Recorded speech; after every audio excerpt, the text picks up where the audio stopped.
पिछली कक्षा में हमने सिंधु घाटी सभ्यता के बारे में बात की है। हमारा पहला जो चैप्टर है ईंट, मलके तथा अस्थियां, ये सिंधु घाटी की जो सभ्यता है उस पर आधारित है।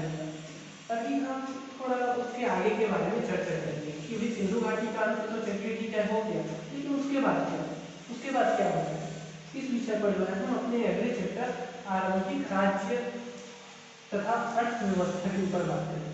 ठीक है, ये हमारे एनसीईआरटी के इतिहास की जो किताब है उसका दूसरा चैप्टर है, आरंभिक राज्य तथा अर्थव्यवस्था।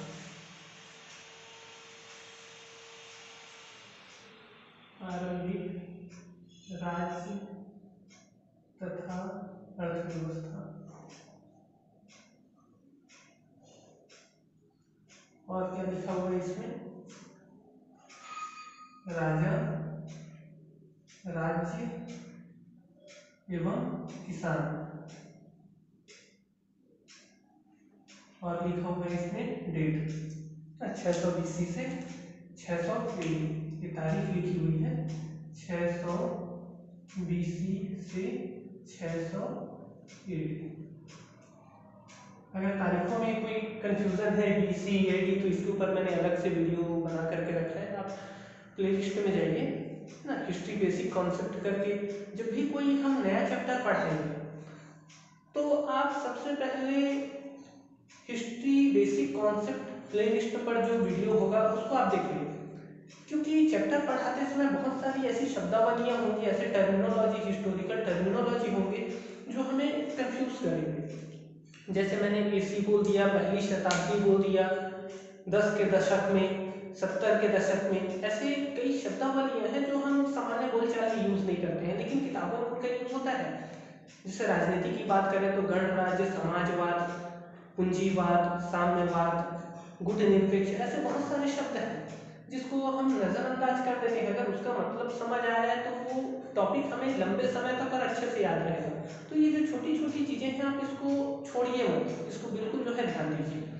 और मैंने भी इन सभी छोटी छोटी चीजों के लिए एक अलग से वीडियो बनाया है। हम जब भी वीडियो बनाएंगे छोटा छोटा वीडियो बनाएंगे, ज़्यादा उसको लंबा ना खींचते हुए छोटा छोटा टॉपिक वाइज अगर हम वीडियो बनाएं और विषय को समझे तो ज़्यादा बेटर है। तो विषय के अंदर जो भी न समझने वाली जो भी कठिन शब्दावलियाँ होंगी उसको हम अलग से वीडियो में बताएंगे। हिस्ट्री बेसिक कॉन्सेप्ट नाम से 11th के लिए अलग से प्लेलिस्ट बना हुआ है, 10th के लिए अलग प्लेलिस्ट बनाया है हमने, और 12th के लिए स्पेशल प्लेलिस्ट हमने अलग बनाया है। ठीक है, लेकिन जो बेसिक कॉन्सेप्ट वाला है वो सभी क्लास के लिए है, आप पहले उसको बिल्कुल देखिए, इससे बेसिक हमारा क्लियर हो, ताकि क्लास लेते समय जो शब्दावलियाँ अगर इसमें यूज हो रही है तो हमारे दिमाग में ये नहीं आना चाहिए कि यार ये क्या लिखा हुआ है। ठीक है, तो AD और BC आप वहाँ पर जा करके देख सकते हैं।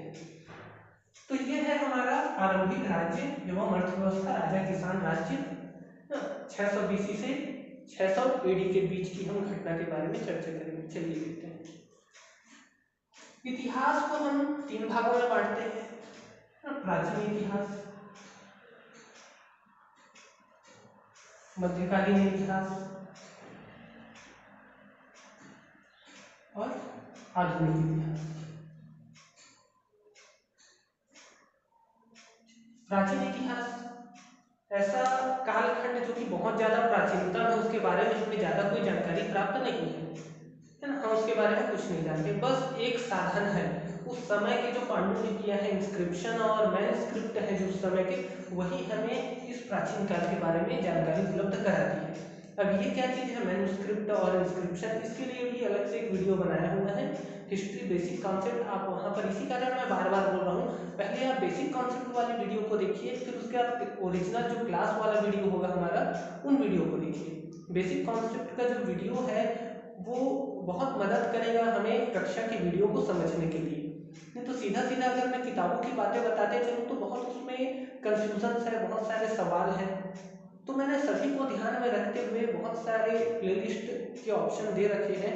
आपको जो प्रॉब्लम है बेसिक समझना है तो आप पहले बेसिक समझिए, और अगर आपको लगता है नहीं मेरा बेसिक क्लियर है तो बिल्कुल जो है डायरेक्ट आपका कक्षा में स्वागत है। तो ये प्राचीन इतिहास का जो समय है हमारा, यहाँ पर जानकारी के केवल एक ही स्रोत है, हमारे पांडुलिपियाँ, हमारे जो ग्रंथ है पुराने समय के, उसी से हमें जो है प्राचीन इतिहास के बारे में जानकारी मिलती है, ठीक है, और ज़्यादा कुछ जानकारी नहीं है। अगर मध्यकालीन इतिहास की बात करें तो ये ज़्यादा पुराना नहीं है, अकबर बीरबल है ना, इसके बारे में हम अपने पूर्वजों से भी सुनते आए हैं, इसमें किताब में पढ़ने की जरूरत नहीं है हमें। बचपन में जब किताब नहीं पढ़ते थे तो भी हमारे दादी नानी जो है हमें अकबर बीरबल की कहानी सुनाते थे, कृष्णदेवराय तेनालीराम की कहानी सुनाते थे, चंद्रगुप्त मौर्य सम्राट अशोक के बारे में बताते थे। तो ये ज़्यादा प्राचीन, उतने ज़्यादा प्राचीन नहीं है, ये मध्यकालीन है ना। राजतंत्रीय वाला जो हमारा पूरा हिस्सा है इतिहास का, वो पूरा जो है पूरा चंद्रगुप्त मौर्य से लेकर के उससे पहले मगध साम्राज्य, महाजनपद से लेकर के पूरा हमारा जो शासन चला है राजाओं महाराजाओं का, तब तक का जो काल है पूरा मध्यकाल का है। देखिए यहाँ पर मैं डेट नहीं लिख रहा हूँ, है ना, ये यहाँ से यहाँ तक प्राचीन, यहाँ से यहाँ तक मध्यकालीन, ऐसा डेट नहीं लिख रहा हूँ, क्योंकि प्राचीन इतिहास मध्यकालीन इतिहास इसका कोई डेट नहीं है, केवल माहौल है। हम माहौल देखते हैं कि भाई यहाँ पर की स्थिति कैसी है, उसी के आधार पर हम बोलते हैं कि नहीं ये आधुनिक इतिहास का टॉपिक है, ये प्राचीन इतिहास का टॉपिक है। जैसे थोड़ी आधुनिकता हमें अगर देखने को मिलती है तो हम बोलेंगे ये आधुनिक इतिहास का टॉपिक है। फॉर एग्जाम्पल के लिए एक समय में जब हमारे यहाँ राजाओं महाराजाओं का शासन था, मध्यकालीन इतिहास जब चल रहा था, तो उस समय अमेरिका में स्वतंत्रता संग्राम चल रहे थे, मतलब अमेरिका में उस समय आधुनिक इतिहास था, इतिहास का आधुनिक वाला कालखंड चल रहा था, और हमारे यहाँ उस समय मध्यकालीन चल रहा था। हमारे यहाँ 1857 में जब स्वतंत्रता संग्राम हुआ, 1947 इस समय जब हमारे यहाँ आंदोलन चल रहा था, तब अफ्रीका के जंगलों में उस समय लोग जो है बिल्कुल प्राचीन कालीन इतिहास की तरह जीवन व्यतीत कर रहे थे। तो कहाँ का कंडीशन कैसे है, लोग कैसे रहते हैं, उसके आधार पर हम वहाँ के जो है उसको उस टॉपिक के अंदर उसको डालेंगे। प्राचीन इतिहास सबसे प्राचीनतम है, इसके जानकारी के केवल एक ही स्रोत है, इंस्क्रिप्शन और मैन्युस्क्रिप्ट, पांडुलिपियाँ, ग्रंथ वगैरह, और कोई जानकारी नहीं है। मध्यकालीन इतिहास को समझने के लिए बहुत सारे वस्तुएं, बहुत सारे हमारे पास सब्जेक्ट हमको प्राप्त हो जाते हैं, जैसे अकबरनामा हो गया, बाबरनामा हो गया, बाबर के द्वारा लिखा हुआ है ना, अकबरनामा हो गया, अबुल फजल के द्वारा लिखा हुआ अकबरनामा, और अर्थशास्त्र चाणक्य के द्वारा रचित मेगास्थनीज की इंडिका, और बहुत सारी रचनाएं है ना इस समय मध्यकाल में हुई थी, और बहुत सारे निर्माण भी हुए थे। ताजमहल का निर्माण हुआ था, लाल किले का निर्माण हुआ था, सांची का स्तूप, और बहुत सारे है ना। यहाँ पर मतलब जानकारी के लिए माध्यमों की कमी नहीं है, काफ़ी जानकारी हमें जो है मध्यकाल का जो है मिल जाता है। अब यहाँ पर थोड़ी आधुनिकता की ओर बढ़ते हैं। अंग्रेज आए, अंग्रेजों ने उपनिवेश बनाया भारत को अपना, यहाँ पर शासन किया, हमने आंदोलन किए, ये सभी आधुनिक भारत के आधुनिक इतिहास के हिस्से हैं, ठीक है। अंग्रेजों का हमारा आंदोलन करना, स्वतंत्रता संग्राम करना, गांधीवादी आंदोलन, 1947 में भारत की स्वतंत्रता, 1952 में पहला चुनाव, नेहरू जी के द्वारा जो है पद ग्रहण करना, पीएम का पद जो है ग्रहण करना, 1962 में भारत चीन युद्ध, 1965 में भारत पाकिस्तान युद्ध, 1971 में बांग्लादेश की आज़ादी, फिर इंदिरा गांधी, अटल बिहारी वाजपेयी, मनमोहन सिंह, वर्तमान में माननीय प्रधानमंत्री नरेंद्र मोदी जी, ये मतलब उस समय से लेकर के जब हमारे यहाँ आंदोलन चालू हुआ, उपनिवेश काल जब चालू हुआ, तब से लेकर के अभी तक की जो घटना घटित हो चुकी है, जो भूतकाल में बीत चुकी है, वो सारी घटनाएं क्या कहलाएंगी, आधुनिक इतिहास का हिस्सा होंगी। तो ये आपको समझ आ गया होगा। हमने इतिहास को ये 3 भाग में बांट दिया है। सबसे पहला है प्राचीन इतिहास, दूसरा है आधुनिक, और ये तीसरा आधुनिक, दूसरा मध्यकालीन, और पहला एनिशिएंट हिस्ट्री, प्राचीन इतिहास, ठीक है। तो ये प्राचीन इतिहास के पहले क्या, और प्राचीन इतिहास इससे भी पहले नहीं था क्या, बिल्कुल था। तो उसको जानकारी के क्या स्रोत है, तो ये प्राचीन इतिहास से पहले भी एक इतिहास होता था जिसको हम बोलते हैं प्राग इतिहास, प्रागैतिहासिक काल है ना, प्राग इतिहास।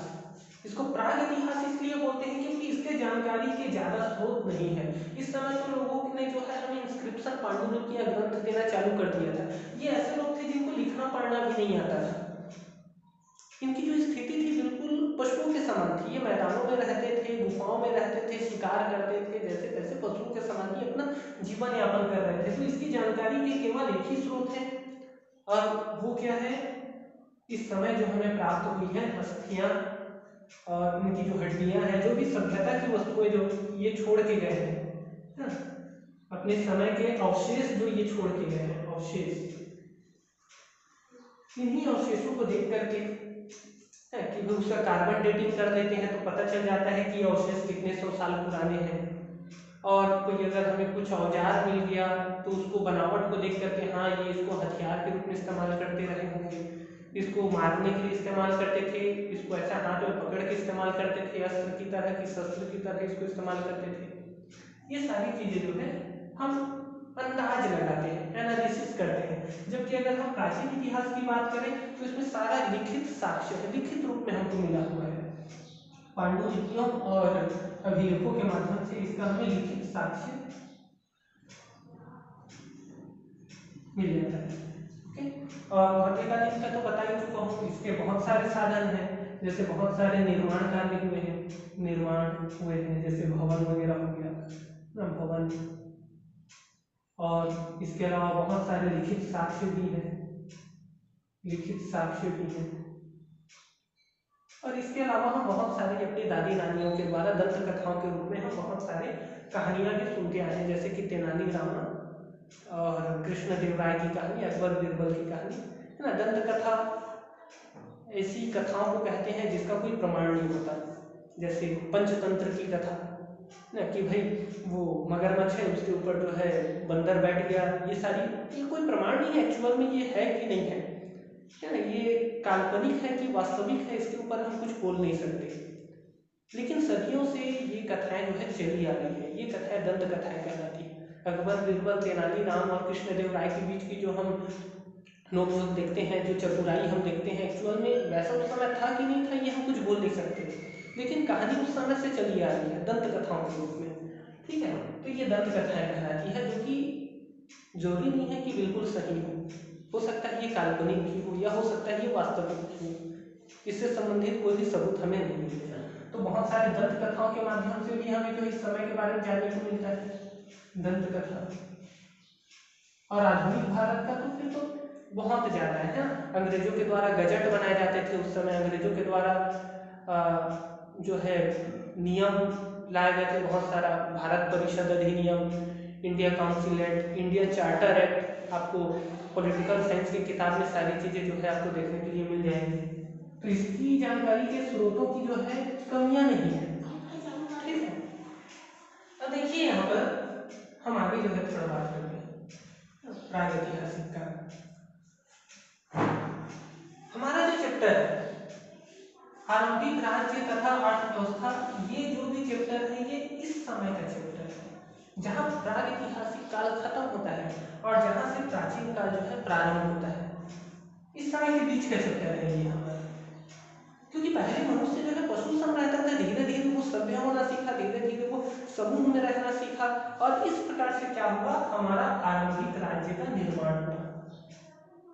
तो ये हम जो भी बोल रहे हैं वो इस समय की घटना है ना, आरंभिक राज्य।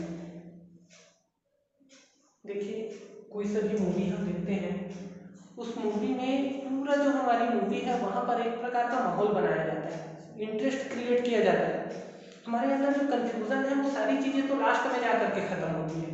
मूवी का जो एंडिंग होता है सबसे ज्यादा इंपॉर्टेंट होता है। लेकिन अगर हम सिंधु घाटी सभ्यता के मूवी की बात करें, सिंधु घाटी सभ्यता या इंडस वैली सिविलाइजेशन, सिंधु घाटी सभ्यता, अगर हम सिंधु घाटी की सभ्यता की बात करें तो पूरी मूवी तो ठीक थी, इतिहासकार हमारे जो स्कॉलर है बहुत अच्छे से जितना हो सका बन पड़ा उतना उन्होंने बताया, लेकिन लास्ट का एंडिंग को इन्होंने कंफ्यूजन भरा कर दिया। सिंधु घाटी सभ्यता का अंत कैसे हुआ, इस विषय को लेकर के सबके मन में अलग अलग विचार है। कोई कहता है कि भाई सिंधु घाटी की सभ्यता जो है बाढ़ के कारण नष्ट हुई, कोई कहता है कि भाई अकाल के कारण नष्ट हुई, और किसी किसी का कहना है कि भाई सिंधु घाटी सभ्यता आर्यों के आक्रमण से प्रभावित हुई, है ना, आर्य उनको जो है विस्थापित कर दिए। तो खैर जो भी रहा होगा, सिंधु घाटी सभ्यता का जब अंत हुआ उसके बाद वहां से बिल्कुल मानव सभ्यता समाप्त हो गया ऐसा नहीं था। वहां तब भी लोग रहते थे, किसान लोग वहां से हट करके नदियों के किनारे सिंधु नदी, गंगा नदी और अन्य नदियों के किनारे बसने लगे। अभी छोटी छोटी बस्तियां बसाने लगे और धीरे धीरे जनसंख्या बढ़ने लगी और वो बस्तियां जो है राज्य बन गई और इस प्रकार से फिर से एक नई सभ्यता का जन्म हुआ और वो सभ्यता कहलाया वैदिक सभ्यता।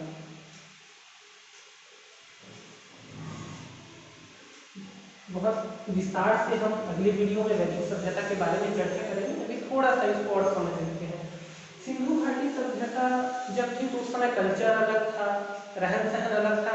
कल्चर, रहन सहन, सारी चीजें जो है अचानक से यहाँ पर बदल गई। मृतक संस्कार अलग तरीके से होने लगा। मृतक संस्कार, लोगों के शव को दफनाने के बाद उसके ऊपर एक बड़ा सा पत्थर रख दिया जाता था। आज भी आप छत्तीसगढ़ के बालोद वाले इलाके में जाओगे तो बहुत सारे ऐसे शव आपको दिख जाएंगे, है ना। वैदिक काल में जो सभ्यता थी, जो संस्कृति थी, शव को दफना दिया गया, उसके ऊपर जो है पत्थर रख दिया गया। आपको बालोद इलाके में, है ना, करही, बदर, चिरचारी, सोरर, ऐसा कुछ गांव का नाम है ना, बालोद, आप ध्यान रखना, वहां पर आपको मिल जाएंगे बहुत सारे पसाण घेरे बोलते हैं। पसाण घेरे बड़े बड़े पत्थरों से उसके ऊपर रख दिया जाता था शव के ऊपर। साइज में देखिए पत्थर बड़े होते थे, इस कारण इसको महापाषाणकालीन स्ट्रक्चर भी हम बोल सकते हैं। तो ये वैदिक सभ्यता है। मृतक संस्कार में बड़ा परिवर्तन आया। शवों के साथ जीवन उपयोगी वस्तुओं को दफनाया जाने लगा। लोहे के, तांबे के जो वस्तुएं हैं, क्योंकि अब तांबे की खोज हो चुकी थी, 1000 ईसा पूर्व में तांबे की खोज हो गई और वैदिक काल का जो समय है वो 1500 से 600 ईसा पूर्व के बीच का है। ठीक है, तो औजारों को, हथियारों को, जरूरी कुछ सामान्य चीजें हैं उसको शव के साथ दफनाया जाने लगा। ये सारी जो हम बात कर रहे हैं, ये सारी जानकारी हमें मिलती है अवशेष, लिखित साक्ष्य जो भी हमारे सामने मौजूद हुए उनको एनालाइज करके हमारे जो स्कॉलर हैं, हमारे जो विद्वान हैं, उन्होंने हमें बताया कि भाई इस समय की स्थिति ऐसी थी, लोग ऐसे रहते थे। लेकिन आपने ध्यान दिया होगा ज्यादातर बाहरी आक्रमणकारी जब हमारे भारत में आए, जैसे महमूद गजनवी, जो भी आक्रमणकारी आता था वो हमारे ग्रंथों के पीछे और हमारे मंदिरों के पीछे ही पड़ा रहता था। वो हमारे प्राचीन जो मंदिर है, जैसे सोमनाथ का मंदिर, उसे तोड़ दिया, हमारे जो ग्रंथ हैं उसे जला दिया। इसके पीछे इनकी एक मंशा होती थी। मंशा ये होती थी कि व्यक्ति जो है धार्मिक रूप से आपस में जुड़े होते हैं, अगर इनके धर्म को नुकसान पहुंचाया जाए तो ये कमजोर पड़ जाएंगे और ये हमारे खेमे में शामिल हो जाएंगे। इस कारण बहुत सारे पांडुलिपियां जल गई, उनके द्वारा जला दी गई, नष्ट कर दी गई, कई तो कीड़े लग गए, दीमक लग गए। लेकिन जितने भी हमारे सामने उपस्थित थे उस समय में, वो हमारे आर्कियोलॉजिस्ट के द्वारा उनको क्या किया गया, अध्ययन किया गया और सारी जानकारी जो है हमें दी गई, जो हम इस चैप्टर में एक एक करके पॉइंट वाइज पढ़ेंगे।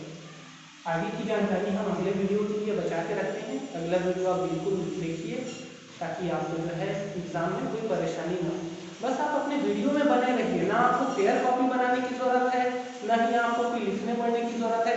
केवल आप आराम से बैठ कर के यूट्यूब खोलिए, ये वीडियो देखिए, सारी जानकारी इसमें दे दी जाएगी, ध्यान से समझिए।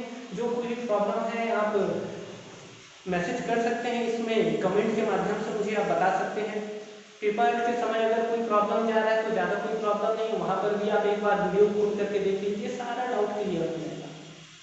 बस आप पेपर में जाइए, सवाल को ध्यान से पढ़िए, ध्यान से समझिए और जो आपके दिमाग में है, जो आपने यहाँ पर उसको समझा है, बहुत आराम से उसको वहाँ पर उतार दीजिए और बिल्कुल जो है आपका अच्छा नंबर आएगा और आना चाहिए।